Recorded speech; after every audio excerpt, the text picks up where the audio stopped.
வலுக்கட்டாயமாக அறைக்குள் அழைத்து கிஸ் எடுக்க முயற்சி செய்திருக்கிறார். காருக்குள் வைத்து உறவு செய்ய முயற்சிருக்கிறார். அதாவது காருக்குள்ள கூட்டு போய் முயற்சி பண்ணிக்கிறான். யாரு?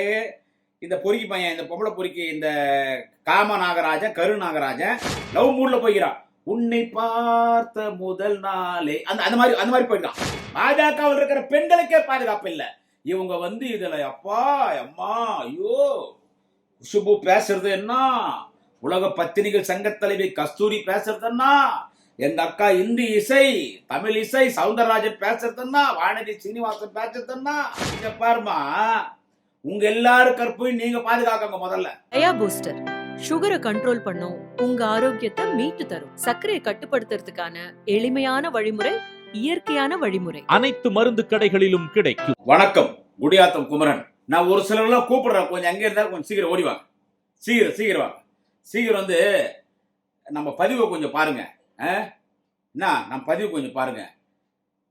திருமதி குஷ்பு சுந்தர் இந்தி இசை சவுந்தரராஜன் என்று சொல்லப்படுகிற அழைக்கப்படுகிற தமிழ் இசை சவுந்தரராஜன், நடிகை கஸ்தூரி, யக்கோ வானதி சீனிவாசன், மது வாந்தி சே அந்த மது வந்தி வைத்தி மகேந்திரன் பொண்ணு.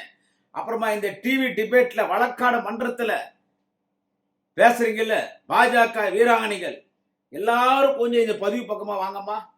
திமுக ஆட்சியில பெண்களுக்கு பாதுகாப்பு இல்லை, இந்தியாவிலே பெண்களுக்கு பாதுகாப்பு இல்லை. குடும்பம்னா தமிழ்நாட்டுல திமுக ஆட்சி பண்ற திராவிட மாடல் ஆட்சியில வாய்க்கிளிய பேசுறீங்கல்ல, உங்க கட்சியில உங்க பாஜகல ஒரு சகோதரி பிரதமருக்கு அனுப்பிச்சாங்க கடிதம். யாருக்கு? பிரதமருக்கு.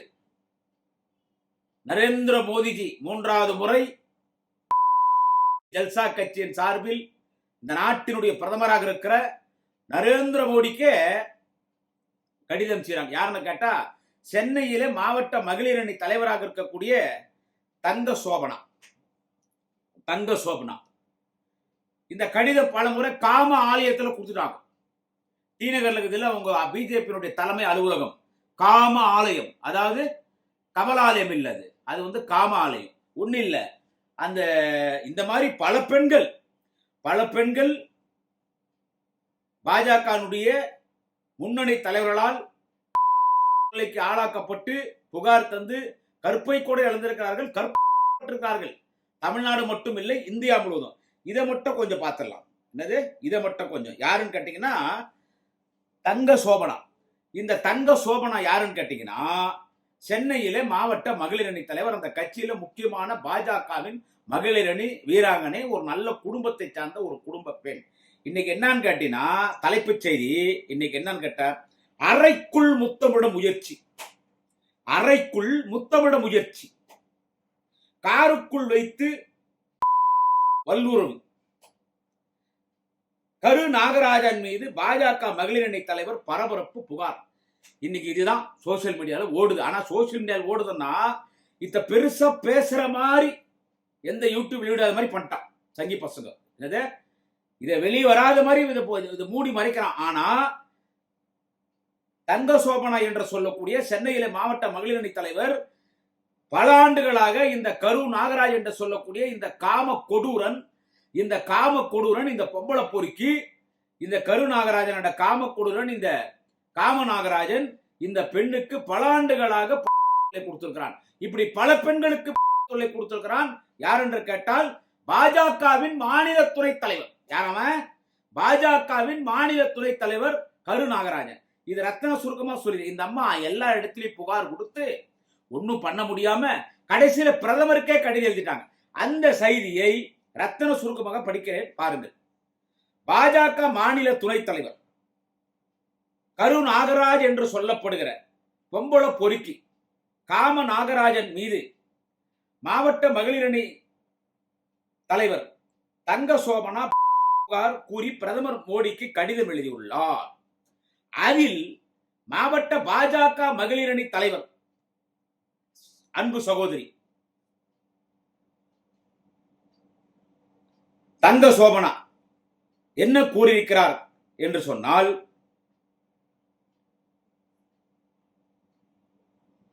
வலுக்கட்டாயமாக அறைக்குள் அழைத்து கிஸ் எடுக்க முயற்சி செய்திருக்கிறார். யாரு?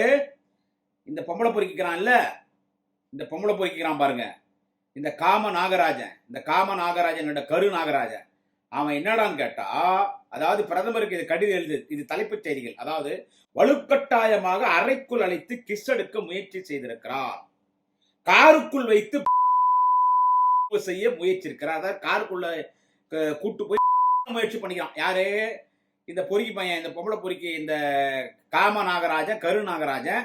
அந்த அந்த பொண்ணு, அந்த பாப்பா இருக்குது இல்ல, அதான் அந்த தங்க சோபனா, அதை ரேப் பண்ண பாத்துக்கிறான். அப்புறமா இணங்கவில்லை என்றால் உன் கெரியரையே க்ளோஸ் செய்து விடேன் என்று மிரட்டுகிறார். என்னுடைய ஆசைக்கு நீ இணங்காவிட்டால் நான் உன்னை பண்ணணும், நான் உன்னை கெடுக்கணும், உன்னை அடையணும். இதுக்கு நீ எனக்கு கோஆபரேட் பண்ணலன்னா, என் ஆசைக்கு நீ இணங்கலன்னா உன் கெரியரையே நான் க்ளோஸ் செய்து விடுவேன் என்று மிரட்டுகிறார் என்று ஒரு பதட்டமான சூழ்நிலையில இப்படி ஒரு கடிதத்தை அந்த பொண்ணு, யாருன்னு கேட்டா தங்க சோபனா, பிரதமருக்கு கடிதம் எழுதியிருக்குது.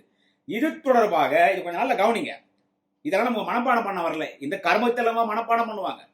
இது தொடர்பாக தங்க சோபனா பிரதமர் மோடிக்கு எழுதியுள்ள கடிதத்தில், நான் 2018ஆம் ஆண்டு பாரதிய ஜனதா கட்சியில் இணைந்தேன். அதன் பிறகு நடந்த காந்தி யாத்திரை என்ற கட்சி நிகழ்ச்சியில் கரு நாகராஜன் என்னை சந்தித்தார். நாம் இருவரும் மடிப்பாக்கும் பகுதியை சேர்ந்தவர்கள் என்றும், எனவே உன் கைபேசி எண்ணை தா, போன் நம்பர் கேட்கிறான், உன் கைபேசி எண்ணை தா என்றார். நானும் கொடுத்தேன். இந்த பொண்ணும் கொடுத்துட்டு போன் நம்பர். ஒரு நாள் இரவு தொலைபேசியில் தொடர்பு கொண்டு, சோபனா, உன்னை பார்த்த முதல் ஏதோ உன் மீது எனக்கு ஈர்ப்பு ஏற்பட்டுள்ளது. மக்கள் இவனுக்கு அந்த டைம்ல பார், டூயட் லவ் மூட்ல போய்கிறான். உன்னை பார்த்த முதல் நாளே அந்த மாதிரி போயிட்டான். போயிட்டு என்ன சொல்றான், போன் பண்ணிட்டு, உன்னை பார்த்த முதல் ஏதோ உன் மீது எனக்கு ஈர்ப்பு ஏற்பட்டுள்ளது. நான் தனியாக இருக்கிறேன், நீ வர முடியுமா என்றார். இந்த காம நாகராஜங்கிறான் இல்ல, இந்த பொம்பளை பொறி பையன், இவன் பாவம் அந்த பொண்ணை கூப்பிட்டுக்கிறான். தனியாக நீ வர முடியுமான்னு கூப்பிட்டுக்கிறான். அதுக்கு அந்த பொண்ணு சொல்லிக்குது, இரவு நேரத்தில் நான் யாரையும் சந்திக்க மாட்டேன். நல்ல குடும்ப பொண்ணு பாவம். இரவு நேரத்தில் நான் யாரையும் சந்திக்க மாட்டேன் என்று கூறி தொலைபேசி அழைப்பை துண்டித்தேன். மேலும் என்னை பலமுறை தொலைபேசி வாயிலாக தொடர்பு கொண்டு தொந்தரவு செய்து கொண்டிருந்தார். நான் கமலாயம் சென்ற பொழுது மாநில பொதுச் செயலாளராக கருநாகராஜன் இருந்த நேரத்தில் அவருக்கு மாவட்ட மகளிரணி தலைவர் என்ற முறையில் மாவட்ட மகளிரணியுடன் மரியாதை செலுத்த சென்றிருந்த பொழுது, மரியாதை செலுத்தி விட்டு வெளியே வரும் பொழுது, தங்க சோபனா, நீ மட்டும் உள்ளே வா என்று அழைத்தார். இந்த பொறுக்கி பையன், இந்த காம நாகராஜன், தங்க சோபனா, நீ மட்டும் உள்ளவான்னு கூப்பிட்டான். அதுக்கு இந்த பொண்ணு சொல்லுது, நான் அறை உள்ளே சென்ற பிறகு பலவந்தமாக கையை பிடித்து இழுத்து முத்தமிட முயன்றார். வக்கால ஓடி என்ன பண்ணிக்கிறான் பாத்தீங்களா அந்த காம நாகராஜன். உள்ள கூப்பிட்டு பலவந்தமா கையை புடிச்சு இழுத்து என்ன சொல்றது, முத்தம் கொடுக்கறதுக்கு முயற்சி பண்ணிக்கிறான். நான் சுதாரித்துக் கொண்டு அவரை கன்னத்தில் அறிய விட்டு வெளியே வந்தேன். கட்சியின் நலன் கருதி, கட்சியின் வளர்ச்சி கருதியும் இந்த விவரங்களை பலரிடம் நான் எடுத்து கூறவில்லை. அமைதியாக இருந்து விட்டேன். அடுத்து என்ன பாருங்க, இதோட போல 2022ஆம் ஆண்டு உள்ளாட்சி தேர்தல் அறிவிப்பு வெளியானது. கட்சியின் மாவட்ட தலைவர் திரு சாய் சத்யன் அவர்கள் பெருநகர சென்னை மாநகராட்சி 1987 வார்டில் நீங்கள் தான் போட்டியிட வேண்டும் என்று கூறினார்.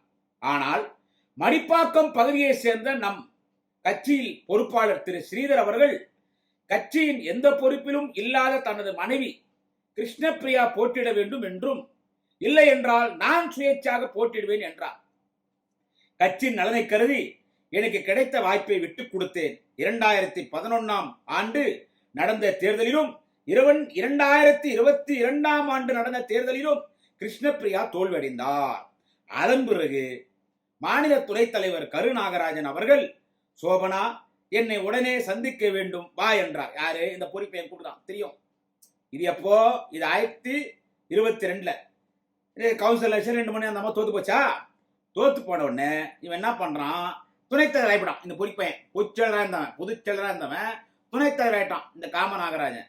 உடனே நீ என்னை உடனே சந்திக்க வேண்டும் என்றார்.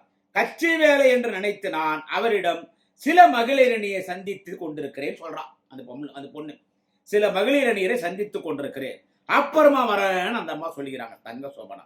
அதற்கு அவர் இல்ல, உடனே வா, நீ உடனே வந்தாகணும், இல்லன்னா அப்புறமா வரேன்னா.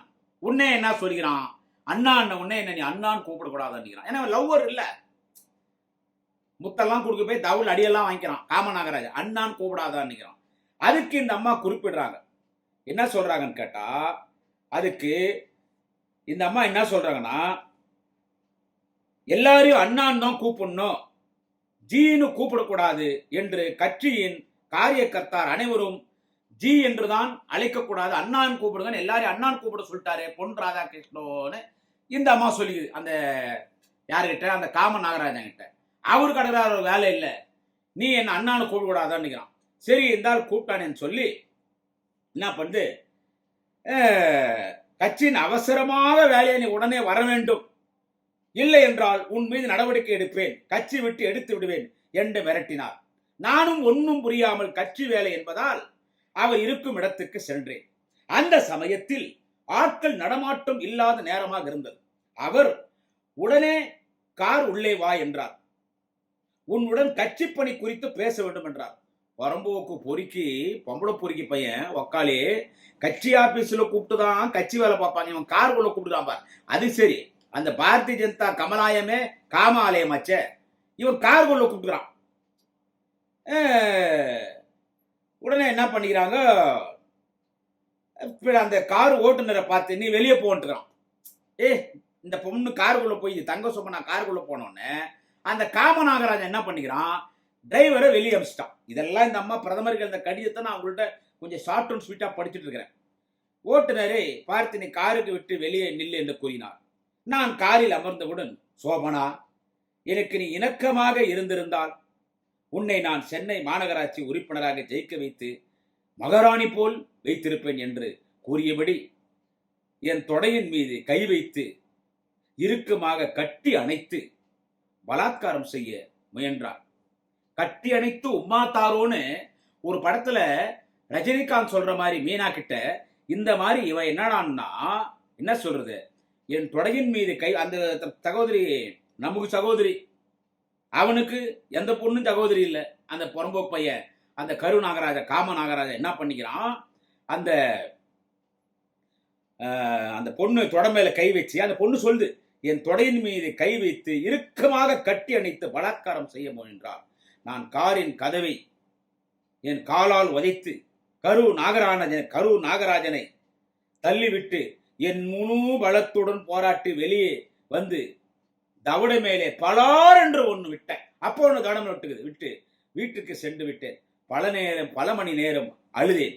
கட்சியில் என்னை விட பலவீனமான பெண்களுக்கு இந்த நிலைமை ஏற்பட்டால் இது போன்ற காமுகனிடம் இவர்கள் எப்படி சித்திரவதை அனுபவித்து இருப்பார்கள், மேலும் கட்சியை விட்டு சென்றிருப்பார்கள். எனவே இது போன்ற காமுகனிடம் இருந்து கட்சியை காப்பாற்ற அவர் மீது நடவடிக்கை எடுத்தே தீர வேண்டும் என்ற எண்ணத்துடன் நடந்த சம்பவங்கள் அனைத்தையும் புகார் மனுவாக எழுதி முன்னாள் மாநில தலைவர் திரு அண்ணாமலை IPS அவர்களிடம் முன்னாள் அமைப்பு செயலாளர் கேசவ விநாயகம், அவனை பத்தி நான் இப்ப வரேன், அந்த கேசவ விநாயகம் அவன் பெரிய பப்பள பொறிக்கி கேசவ விநாயகம் நடந்ததை அனைத்தையும் எடுத்து கூறினேன். ஆனால் அந்த சமயத்தில் எந்த நடவடிக்கையும் எடுக்கவில்லை. பிரதமராகி நீங்கள் தான் நடவடிக்கை எடுத்து இந்த காம நாகராஜன் கரு நாகராஜன் நடவடிக்கை எடுத்து பாஜகவில் இருக்கிற எங்களை போட்ட பெண்களின் கற்பை பாதுகாக்க வேண்டும். இப்படி பாஜகவில் இருக்கிற காம கொடூரன்கள் பலர் இருக்கிறார்கள். பாஜக மகளிரணி நாங்கள் எங்கள் கற்பை கூடவா விலைக்கு கொடுக்க முடியும்னு ஒரு சோகமா இந்த தங்க சோபனா பிரதமருக்கு கடிதம் எழுதுங்க. இதுக்கு நீங்க என்ன சொல்றீங்க? கொஞ்சம் கடிதம் பெருசாதான் இருந்துச்சு, ஆனா படிச்சா அவனேதான் இது தங்க சோபனா பிரதமருக்கு எழுதுகிற கடிதம். இந்த காம நாகராஜ என்ன வேலை பார்த்துறான் பாத்தீங்களா? ஏண்டா நீங்க பெண்கள் பாதுகாப்பை பத்தி பேசுறீங்களா? நீங்க பெண்கள் பாதுகாப்பை பத்தி பேசுறீங்களாடா? அந்த அண்ணாமலை இதெல்லாம் ஒன்னாந்தாள் அண்ணாமலை என்ன சொல்லிக்கிறான், இதெல்லாம் பெருசா எடுத்துக்கூடாது, பாஜக என்னாலே தான், இங்க கற்பெல்லாம் நீங்க பெருசா எடுத்துக்கூடாது. என்ன சொல்றது, இங்க கற்பெல்லாம் நமக்கு எல்லாம் பெருசா எடுத்துக்கூடாது, நீங்க அப்படி இப்படி கொஞ்சம் அட்ஜஸ்ட் பண்ணி போக வேண்டியதான். இது என்னமோ பெருசா புகார் நிறுத்தணுன்ட்ட போய் வேலையை பாருமான்ட்டான். யாரு, அண்ணாமலை. கேசவ விநாயகம்னு ராம்பார், அவன் யார் தெரியுமா? யாரு, கேசவ விநாயகம். இருக்கிறதுலே நம்பர் 1 பொம்பளை பொறுக்கியா. அவன் அந்த கமலாயங்கிறதுல டி நகர்ல கமலாயம் பாஜக ஆபீஸ், அத காம ஆலயமா ரெட் ஆச்சா. அந்த கேசவ விநாயகனை பத்தியும் தெளிவா யாரோட திருச்சி சூர்யா அந்த தம்பி பேசினான்.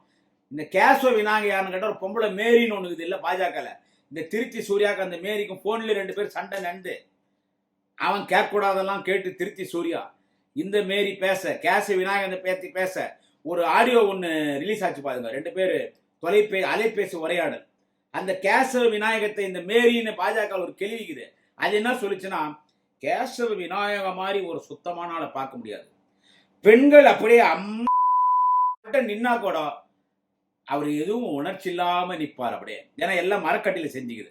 அவ்வளோ சுத்தமானவர். உலக மகா பொம்பளை பொறுக்கி அதை ஒரு விபச்சாரம்.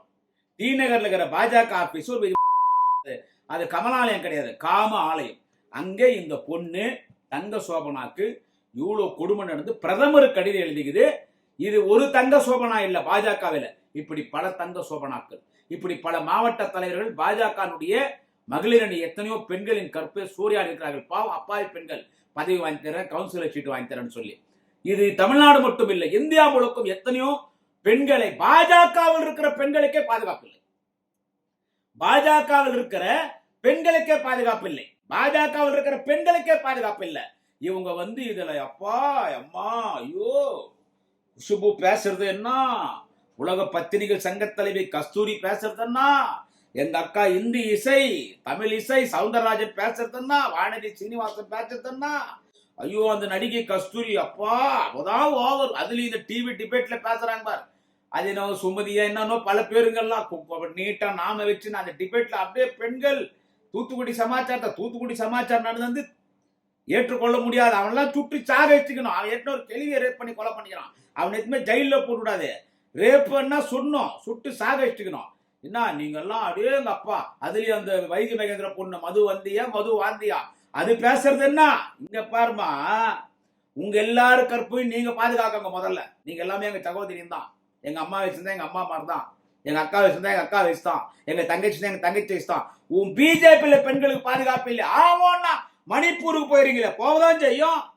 மணிப்பூர்ல பிஜேபிக்கார பெண்களை கற்பழிக்கிறான், ராஜஸ்தான்ல கற்பழிக்கிறான், உத்தரப்பிரதேசல கற்பழிக்கிறான், மகாராஷ்டிரால கற்பழிக்கிறான், குஜராத்ல கற்பழிக்கிறான், உத்தரகாண்ட்ல எல்லா ஊர்லயும் பிஜேபி எங்கெங்க ஆட்சி செய்தோ பெண்களை கற்பழிக்கிறான். சொந்த கட்சி மகளிரணி பெண்களே.